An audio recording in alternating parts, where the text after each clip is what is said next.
para passar um momento de oração na presença do Senhor. Existe um manual de oração, existe uma forma correta, existe um caminho a ser trilhado através da oração para se aprender a orar. Como eu faço para aprender a orar? E ele me instruiu: se você ler o livro de Salmos, você vai perceber que no livro de Salmos, muitos números ou muitas canções não eram só canções, mas eram orações que refletem o sentimento de quem está, do poeta ou de quem está escrevendo esta canção. Mais tarde nós aprendemos que grande parte dos escritores dos salmos, dos poetas que deixaram as suas canções registradas no Inário de Israel, que eles cantam até hoje, a vida deles está contextualizada ou em Samuel, 1º e 2º Samuel, 1º e 2º Reis, 1º e 2º Crônicas. Só que se nós olharmos esses livros históricos, esses livros vão falar do que estava acontecendo ao redor desses escritores. Quando nós lemos o livro de Salmos, nós vamos entender como a pessoa estava se sentindo. Ele vai escrever em forma de canção, se ele está feliz, se ele está angustiado, se ele está aflito, se ele está dolorido, se ele está decepcionado, se ele está enfermo, se ele está celebrando, se ele está pedindo a Deus uma resposta, se ele está pedindo do Senhor uma providência, um escape, um livramento. Uma das coisas que me chama a atenção no livro de Salmos, e isso é interessante de falar, é que os demais livros da Bíblia, normalmente, nós encontramos o homem, Deus falando com o homem. No livro de Salmos, nós encontramos Deus respondendo ao homem. Só que no livro de Salmos nós encontramos, além de Deus falar com o homem, nós encontramos o homem falando com Deus. Nos demais livros da Bíblia, normalmente é a voz de lá vindo para cá. Mas em um livro de Salmos, se você observar, é a voz daqui subindo para lá. Glória a Deus. É o homem falando com Deus. No livro de Salmos tem Deus revelando a sua vontade. Tem Deus revelando o seu poder. Tem Deus revelando o seu propósito. Mas no livro de Salmos tem um homem orando ao Senhor e contando para ele as suas mazelas, as suas dificuldades, as suas dores, as suas angústias, as suas aflições. Para aqueles que apreciam uma boa leitura de Salmos, você vai perceber que entre o Salmo 1 e o Salmo 10, os 10 primeiros salmos, vai ter 2 salmos que refletem exatamente uma situação muito parecida com a nossa de vez em quando. O salmista vai dizer que quando anoitecia, ele entrava nos seus aposentos e quando ele colocava a cabeça no travesseiro, coisa comum que nós fazemos. Só que ele vai dizer que quando ele colocava a cabeça no seu travesseiro, no seu leito, o sono não vinha. Ele não apagava para dormir. E ele dizia que as angústias da sua alma, que os problemas que ele estava enfrentando acompanhavam ele na cama, e em vez de ele dormir, lhe dava uma crise de choro. E o texto vai dizer que ele chorava tanto que pela manhã o seu travesseiro estava banhado das suas lágrimas. Por quê? Os problemas, as dores, as frustrações, as lutas, as intempéries, as tempestades, os desertos da vida, as angústias da vida, nos acompanham quando nós colocamos a cabeça no travesseiro para dormir. E ela nos impede de dormir, e a única coisa que lhe restava era chorar, porque o que ele estava passando, ele não podia contar para outras pessoas, porque as pessoas iam dizer: não entendo o que você está passando, não entendo o que você está vivendo, não entendo o que você está enfrentando. Parece uma utopia o que você está falando. Então ele se calava e entrava nos seus aposentos, e ali no seu travesseiro ele derramava as suas lágrimas na presença do Senhor. E por muitas noites ele passou a noite em claro, chorando, lamentando, derramando as suas lágrimas diante das suas dificuldades. Só que também entre o Salmo 1 e o Salmo 10, o mesmo escritor vai dizer numa outra passagem: em paz eu me deito, e em paz eu durmo, porque o Senhor... Aleluia. Qual a lição disso? Que as aflições elas vêm, mas elas passam. As dores elas vêm, mas elas passam. As agonias elas vêm, mas elas passam. Os problemas eles vêm, mas eles passam. E o mesmo Deus que recolhe as nossas lágrimas de aflição é o Deus que resolve as nossas dores e nos dá uma noite de paz e descanso. Se você observar as maiores aflições da vida, as maiores angústias da vida, principalmente de Davi, foi a época em que ele mais escreveu salmos e mais louvou ao Senhor. Salmos de Asaf, salmos de Etã, Emã, Gedutum, Ezequias, Moisés, Salomão. Pessoas que passaram as maiores dificuldades da sua vida e escreveram canções para nos deixar um exemplo. Existe um salmo, um único salmo na Bíblia, o Salmo 88, que ele é escrito por Emã. Emã é neto de Samuel, bisneto de Ana. E o texto vai dizer que enquanto ele era regente do um dos corais do templo, no tempo de Salomão, ele vai contrair uma enfermidade. Ele vai ser diagnosticado com uma enfermidade. E as pessoas olhavam para ele e ele tinha um entendimento que conforme as pessoas lhe olhavam, as pessoas lhe diziam: já é contado com aqueles que descem à sepultura.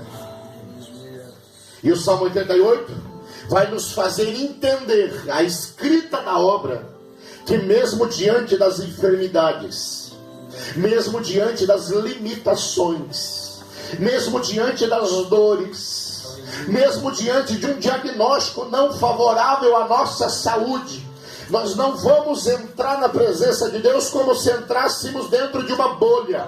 E essa bolha nada vai nos atacar. Pelo contrário, durante a nossa caminhada de fé na presença do Senhor, irmã, nos faz entender que a enfermidade vai bater na nossa porta, que a prova vai bater na nossa porta, que a doença vai bater na nossa porta, que as dores vão fazer parte da nossa vida, que noites mal dormidas vão ser contabilizadas no nosso vocabulário. Mas em todas essas coisas nós aprendemos que nós podemos louvar ao Senhor, nós podemos bendizer ao Senhor, nós podemos cantar com a nossa alma. Aleluia! Glória a Deus! Aleluia! Feche seus olhos, por favor. O Espírito Santo, aleluia! Eu já entro no Salmo 72. Você viu que alguém passou por aqui e cantou, disse: se as dificuldades te assolam, se você está passando por algum problema, alguém passou aqui e cantou e dizendo: fale com Jesus. Ele pode te ouvir, você pode pedir, você pode chorar, e é só Jesus para te ajudar. Feche os seus olhos por um instante, por favor. Deus sabe como você chegou aqui esta noite. Deus sabe qual a necessidade que trouxe você a este culto esta noite. Deus sabe da onde você tirou forças para estar aqui no meio desse mato, espantando mariposa e pernilongo, mas ouvindo a palavra, ouvindo louvores. Deus te trouxe a esse lugar e Ele vai honrar o teu esforço de chegar aqui, mesmo com dores, mesmo com a alma aflita, mesmo com a alma angustiada, mesmo com o coração apreensivo.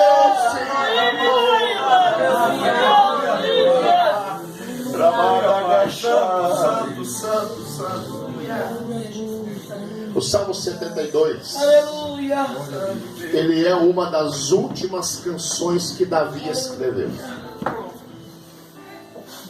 O fator histórico aponta para Davi já velho, já recolhido no seu quarto. 1 Reis capítulo 1 conta isso. Já recolhido no seu quarto. E ele vai fazer uma reflexão sobre o seu tempo de reinado. E ele vai focalizar o seu filho Salomão, e vai desejar no seu coração que Salomão seja um rei melhor que ele foi. O Salmo 72 não é um salmo de Salomão, como apresentam algumas traduções. O Salmo 72 é um salmo de Davi para Salomão. Era como se ele estivesse olhando para o seu filho e visualizando um futuro glorioso, um reinado de glória, de sabedoria, de humildade, de bênção do Senhor. E ele vai escrevendo o Salmo 72. Se você observar o último verso, ele vai dizer que aqui neste salmo finda as orações de Davi, mas mais à frente aparecem outras canções, porque os salmos não estão em ordem cronológica de quem escreveu. O Salmo 72, quando Davi começa a olhar para o seu filho, rei Salomão, que vai receber a coroa, que vai herdar o seu trono, que vai dar continuidade ao planejamento que o Senhor passou ao coração de Davi. Davi vai escrever esse salmo e ele vai dar um título. E o título do Salmo 72 é Rei Justo. Se você observar os primeiros versos, a Bíblia diz: e o Deus dará ao rei a sua justiça, e a tua retidão ao filho do rei. Davi está olhando para o seu filho e ele deseja que o seu filho seja um rei justo, seja um rei transparente, seja um rei que ouve a necessidade do seu povo, porque Davi pode ter sido um grande salmista, Davi pode ter sido um grande escritor, Davi pode ter sido um grande poeta, Davi pode ter sido um grande líder, um grande governador, pode ter sido um grande estrategista de batalha. Mas se você olhar para dentro da casa de Davi, Davi sempre foi um péssimo pai de família. Davi dava mais atenção aos soldados do que aos seus próprios filhos. E ele vai escrever esta canção para que esse quadro mude na vida de Salomão. Então ele vai desejar que Salomão encontrasse um ponto de equilíbrio na sua vida, entre o reinado, a presença de Deus e a sua própria casa. Glórias a Deus. Conforme Salomão vai recebendo este salmo, a escrita deste salmo, você vai perceber que Davi não está falando de si mesmo. Porque um homem que comete um adultério, manda matar o marido da mulher que ele pecou, não pode ser chamado de rei justo. Um homem que recebe a coroa do seu pai e casa com uma egípcia já nos primeiros anos do seu reinado, que é Salomão, ele também não pode ser chamado de rei justo. Um homem que fez justiça é diferente de um homem que é rei justo. Então, quando nós lemos o Salmo 72, nós temos que apontar a obra desta obra literária para a vida de alguém. Davi escreveu no intuito de apontar para Salomão, mas a vida de Salomão não foi uma vida de acordo com o que está escrito no Salmo 72. Então esse salmo aponta para quem? Para quem que esse salmo está sendo elucidado? Para qual vida de um rei justo, que ouvirá o pobre, ouvirá o necessitado, ouvirá o aflito, ouvirá o desamparado, que as nações se prostrarão para ele e querem ouvir a sua sabedoria. Parecido com Salomão, mas não é. Um homem que inaugura o templo e diz: eu construí, eu edifiquei, a minha sabedoria fez isso e fez aquilo.